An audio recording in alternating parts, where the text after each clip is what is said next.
지난 한 주간 아무 일 없이 죽지 않고 살아서 우리가 오늘 만나게 돼서 너무너무 반갑습니다. 지난 주일에 보았던 사람들 오늘 또 다시 봐서 또 만났군요. 반갑습니다. 정말 행복합니다. 살아있는 것이 행복입니다. 지난밤 12시나 1시, 2시 불면증으로 잠 못 이루는 밤을 가진 사람 말고 여러분들이 어떻게 주무셨는지 기억하십니까? 여러분들 스스로 죽지 않기 위해서 노력한 일이 무엇이었습니까? 우리의 심장이 계속해서 뛸 수 있도록 여러분들이 어떤 조처를 취했나요? 여러분들 자신이 낮에는 활동하는 동안에 많은 에너지가 필요하고 밤에 누웠을 때 아무 일을 안 할 때에는 에너지가 그렇게 필요하지 않을 거라고 생각이 되겠죠. 네, 그래서 자동으로 조절하기 위해서 자동 조절 장치를 생체적으로 설치한 것이 있었나요? 그렇지를 않았습니다. 희한하게도 하나님께서 낮에 활동할 때는 많은 에너지가 필요할 줄 알고 그렇게 방출할 수 있도록 밤에 주무실 때는 그렇게 하지 않아도 되니까 좀 아낄 수 있도록 하나님께서 저절로 자동 조절 장치를 우리 생체적인 리듬 속에 두셨어요. 얼마나 감사한 일인지 몰라요. 시도 때도 없이 숨가쁘게 돌아간다면 우리가 어떻게 살아요? 이 모든 것들이 하나님의 은혜 속에 지난밤도 지났는데 너무너무 감사한 일이죠. 해변가에서 하룻밤을 지나봅니다.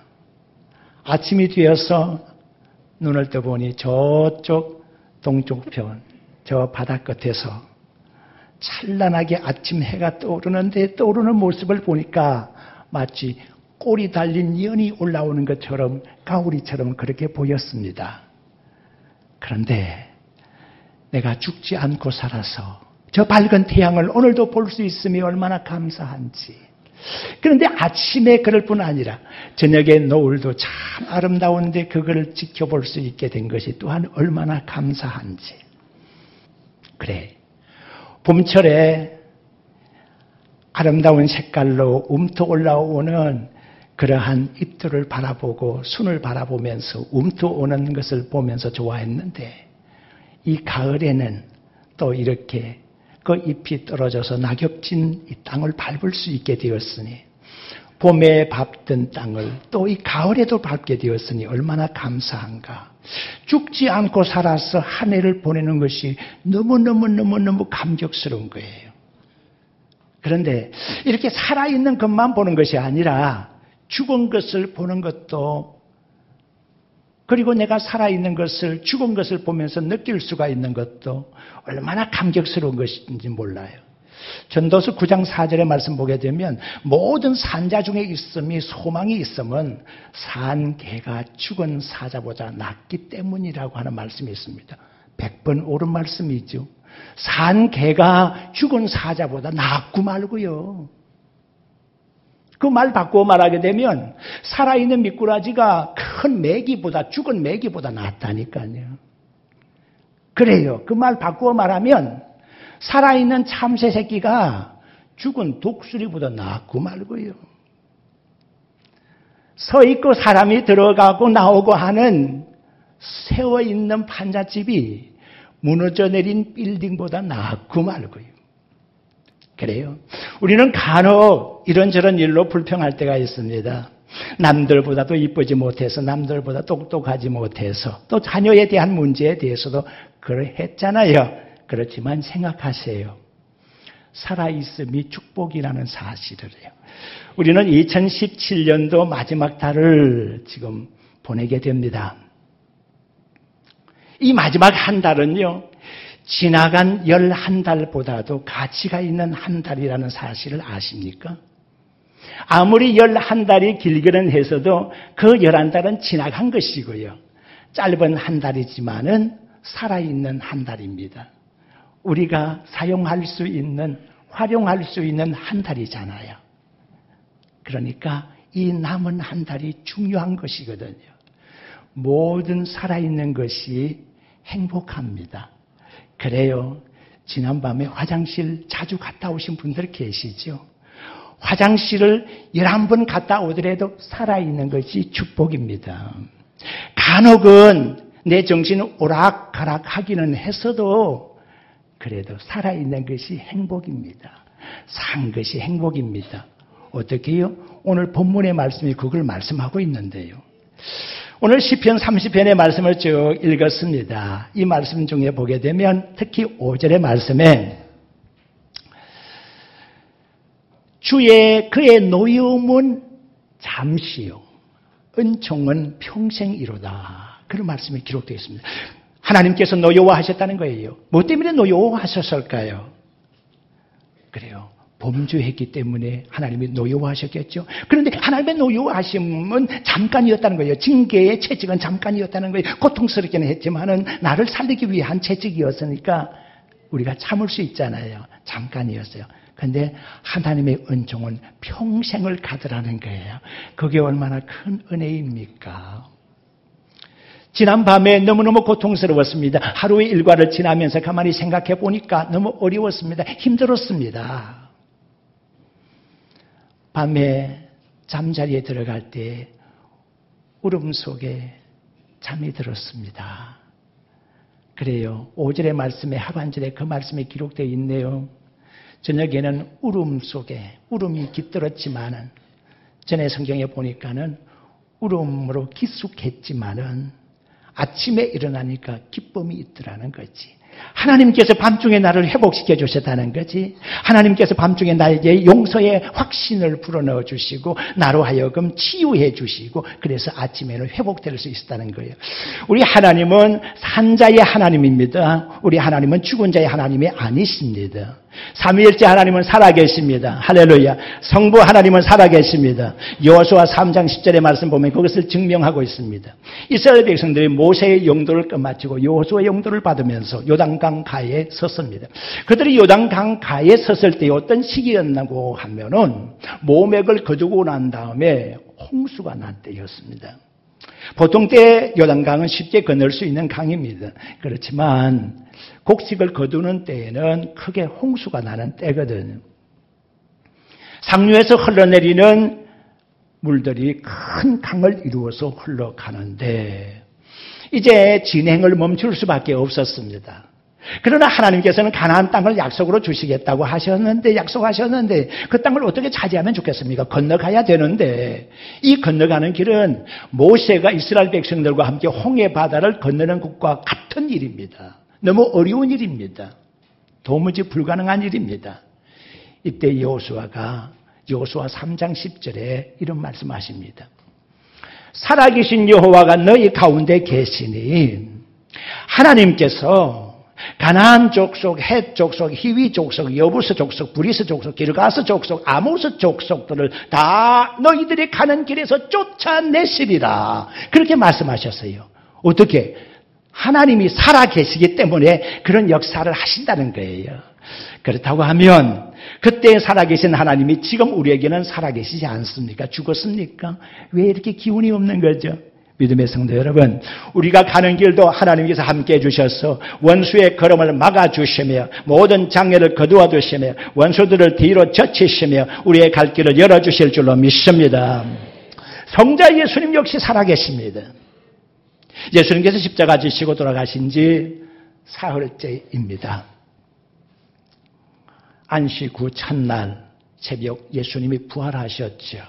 그런데 예수님을 평상시에 늘 사랑하고 사모했던 여인들이 향품을 준비해서 예수님의 시신에 발라드리기 위해서 예수님의 무덤으로 향하고 있었습니다. 여자들은 정보가 좀 늦었는가 봐요. 그 무덤, 돌무덤 가를 군병들이 지키고 있다는 사실을 까마득하게 몰랐던 것 같아요. 그러지 않고서야 향품을 가지고 올라가면서 우리를 위해서 누가 돌무덤을 옮겨줄까 하는 염려만 하고 올라갔었거든요. 보초들이 서 있다는 사실을 모르고 올라갔었어요. 그런데 예수님께서 부활하시면서 그 보좌 수직하던 사람들이 다 겁을 먹고 도망가 버렸고요. 무덤의 돌문은 옮겨진 지 조금 전이었거든요. 이 여인들이 향품을 들고서 예수님의 무덤가로 올라갔는데 이게 웬일입니까? 무덤의 돌문이 옮겨진 상태예요. 깜짝 놀랐어요. 이게 웬일일까? 예수님의 시신 하는 생각이 든 거예요. 무덤의 돌문이 옮겨졌으니까요. 돌문, 열려진 돌문 사이로 이렇게 무덤 안을 들여다보는데 흰옷 입은 두 사람이 이렇게 말합니다. 산 자를 죽은 자 가운데서 왜 찾느냐? 갈릴리에 있을 때 너희들에게 한 말을 기억하라. 너희들보다 먼저 갈릴리에 갔느니라고 하는 말씀입니다. 이 말씀 듣는 순간에 얼마나 감격스러웠겠습니까? 믿음의 성도 여러분, 그때 그 여인들이 들었던 말이 오늘 우리 귀에 쟁쟁하게 들려옵니다. 어찌하여 살아계신 예수 그리스도를 죽은 자 가운데서 찾느냐는 거예요. 우리 예수님 살아계시는데 부활의 주님께서 우리와 함께 계시고 우리의 삶 속에 계시는데 우리가 왜 죽은 자처럼 살겠습니까? 살아계신 예수님과 함께 승리하며 살아야죠. 성령 하나님도 살아계십니다. 천지 만물을 창조하신 기록을 하고 있는 창세기 그 가장 앞에 1장 2절의 말씀을 보면 이런 말씀이 기록되어 있어요. 땅이 혼돈하고 공허하며 흑암은 깊음 위에 있고 하나님의 신은 수면에 운행하시니라. 하나님의 신이 성령 아닙니까? 이 성령 하나님께서 우리 하나님 성부 하나님이 천지 만물을 창조하실 때에 수면에 운행하셨다고 그래서요. 수면에 운행하셨다고 하는 말을 원어를 찾아서 그대로 해석을 해보게 되면 마치 어미 새가 새끼 새가 들어있는 둥지 위를 발락거리며 날며 지켜보는 현상을 가르치는 것이거든. 믿음의 성도 여러분, 우리 성부 하나님께서 천지 만물을 창조하실 때 성령 하나님께서도 살아계셔서 그 창조의 사역에 동참하셨다는 사실을 명심하시기를 바랍니다.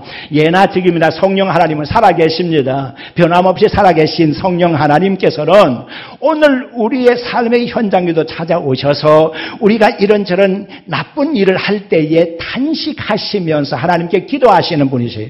우리가 무엇을 강구할지 모를 때에도 우리의 강구할 바를 가르쳐 주시는 이가 성령 하나님이다. 그렇게 말씀하고 있습니다. 하나님의 말씀은 살아있습니다. 요한복음 11장 25절의 말씀 보게 되면 예수님께서는 자신에 대하여 나는 부활이요 생명이니 나를 믿는 자는 죽어도 살겠고 살아서 나를 믿는 자는 영원히 죽지 아니하리라. 할렐루야. 삼위일체 하나님은 살아계시거든요. 이 살아계신 하나님께서 오늘 시인 즉 30편을 기록하고 있는 시인과도 함께 하셨습니다. 그리하여 원수들에게 공격을 받는 상황이 1절로부터 4절까지 쭉 나오면서 힘들고 어려운 상황이 하나님께서 나를 건져주시는데 어디에서 건져주시오? 시올 지옥과 같은 곳에서 끌어올리신다는 말씀이 기록된 것을 보게 되면 이 시편 기자가 얼마나 큰 고통과 곤란을 겪고 있는가를 알 수가 있습니다. 그런데 이런 가운데 이 모든 일을 당하게 된 것을 5절 말씀에서는 하나님 그의 노염은 잠시요 라고 하는 말씀을 보아서 잘못했기 때문이었다고 고백하는 것이거든요. 그러면서 은총은 평생을 간다고 하는 말씀을 기록합니다. 그런데 이 다윗의 사실 이 시인의 라이프 스타일을 보게 되면 6절 말씀보다 쭉 나오는데 6절 말씀에 이런 말씀이 기록되어 있어요.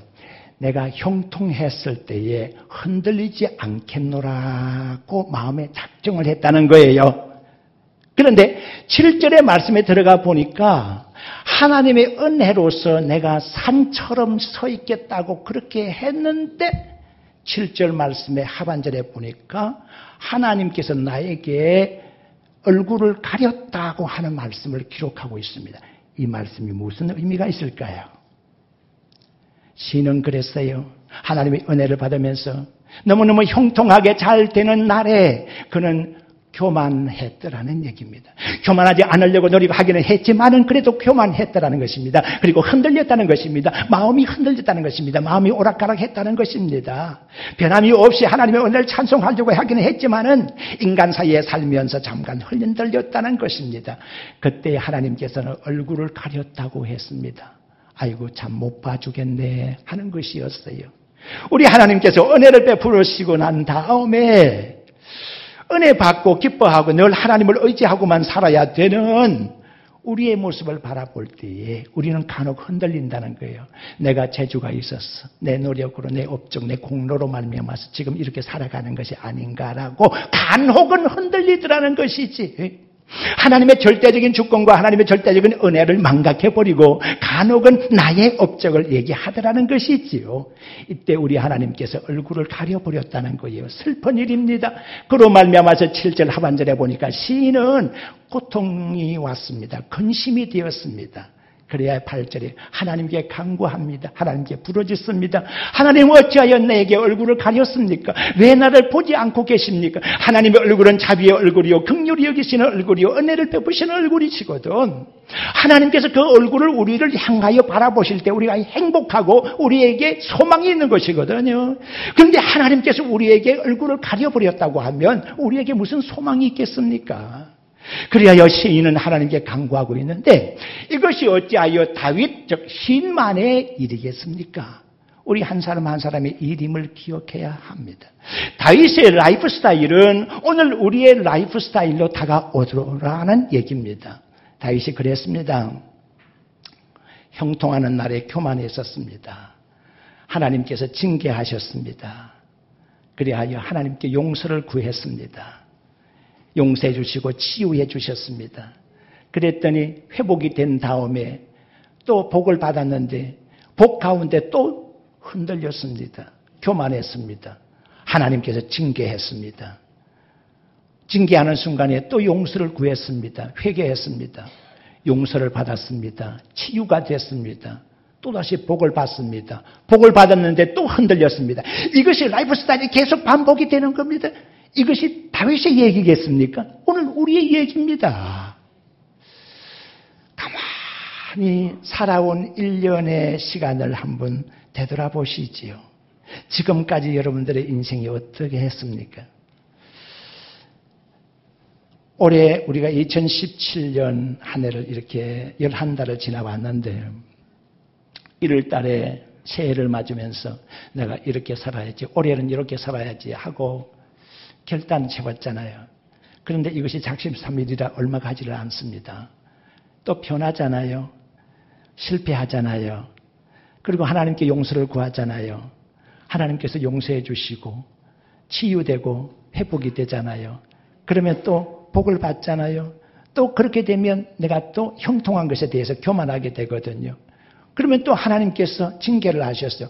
이렇게 반복되어 오면서 10월 달 지나면서 오 주님 11월 달은 감사의 달이고 11월 달은 하나님께 감사할 거리가 있어야 되는데 오 주여 열매 맺게 해 주옵소서라고 간구했더니 하나님께서 열매를 맺게 해 주셨어. 자, 한번 생각해 봅니다. 우리의 일생을 되돌아보면서 2017년은 우리의 일생의 축소판이었다는 사실을 아십니까? 80평생을 살아있는 사람, 살다 간 사람들, 그 80평생에 대해서 우리가 일하기가 너무 길다라고 하면 그 80년의 중간에 40년을 떼내서 얘기하면 그 사람의 그 인생이 그 속에 들어있어요. 너무 길다고 하면 40년 속에 20년만 떼어도 10년만 떼어도 그 가운데 5년만 떼어도 5년 속에 2년만 떼어도 2년 속에 1년 한 해 동안의 삶을 한번 라이프 스타일을 살펴보게 되면 그 사람의 일생의 모습이 그 속에 들어있더라는 것이에요. 이것이 만델브로라고 하는 폴란드 물리학자가 미국으로 이제 옮겨가서 거기서 유명한 물리학자로서 성공을 하게 되는데 프랙탈 이론을 세웠습니다. 그게 뭔가 하면 영국의 해안선을 보면 굉장히 복잡하게 생겼어요. 그 해안선의 길이를 잰다고 하는 것이 과거에는 불가능했었어요. 이 만델브로라고 하는 물리학자가 지리학자는 아니지만은 그 거리를 한번 생각해 보면서 쭉 살펴보는 중에 발견한 거예요. 어느 지점에서 어느 지점까지의 해안선이 돌아가면서 계속 반복되고 있더라는 사실을 알게 됐어요. 그래서 어느 한 부분이 전체를 대표한다 하는 것을 생각하게 낸 것이죠. 그 이론이 바로 프랙탈 이론입니다. 우리의 삶 전체를 놓고 보면 무지하게 긴 것 같지만은 스펙타클한 것 같지만은 그 한 부분을 떼놓고만 보아도 그 라이프 스타일이 전체를 대표할 수 있는 것처럼 보인다는 거예요. 저는 군대 생활을 동해안에서 했습니다. 그 중에서도 속초 지역에서 했어요. 그 속초 위쪽은 고성 쪽으로 감성 쪽으로 올라가면서는 대강 압니다. 그리고 제대하고 나서 고성 그 아래쪽으로 속초 아래쪽으로 강릉 쪽으로 여행을 한번 해보았습니다. 그리고 또 그 아래쪽으로 삼척이나 울진이나 그쪽도 한번 살펴보았습니다. 그리고 교인들과 함께 포항도 한번 가보았고 울산도 한번 가보았습니다. 그리고 지난번에 휴가 때에는 해운대 쪽에서 기장 쪽으로 그렇게 한번 돌아보았습니다. 단편적인 것을 어느 정도 살펴보니까 동해안 쪽을 거의 다 가본 듯한 생각이 들어요. 그런데 기이한 것은 어떤 곳에 가보니까 이거 전에 내가 처음 오는 것 같았는데 전에 한번 와본 것 같다라는 생각이 들어가는 거예요. 그러고서 가만히 살펴보니까 어느 지점에서 어느 지점까지 대표적으로 생각해 보니까 동해안도 사실 이 지점이 모든 해안을 대표하고 있더라는 사실을 알게 된 거예요. 그러니까 다윗의 일생이 여기 30편에 녹아져 있는 것이고 다윗의 일생이 6절로부터 12절까지 쭉 그대로 녹아져 있는 것이거든요. 반복되는 라이프 스타일로 계속 반복되고 있는 겁니다. 자, 여기에서 다윗이 말하려고 하는 것이, 주장하려고 하는 것이 뭔가 하면 이런 가운데에서지만은 살아있는 것이 행복이다, 복이 있다라고 하는 거죠. 욥기 14장 14절의 말씀 보게 되면 욥은 이렇게 말합니다. 주여, 장정이라도 죽으면 어떻게 살겠나이까? 내가 곤란 가운데서도 참으면서 풀려나기를 기다리나이다 라고 욥은 얘기하고 있습니다. 욥은 모든 것을 다 잃어버렸습니다. 자기의 건강도 잃어버렸습니다. 자기의 자식들도 다 잊어버렸습니다. 자기의 재산도 다 잃었습니다. 아내마저 다 떠나버렸습니다. 덩그러니 혼자 남았습니다. 모든 것 다 잃었습니다. 그러나 생명만은 남아있습니다. 욥은 말합니다. 장정이라도 죽으면 어떻게 다시 살 수가 있습니까? 나는 이 곤란 가운데서도 참으면서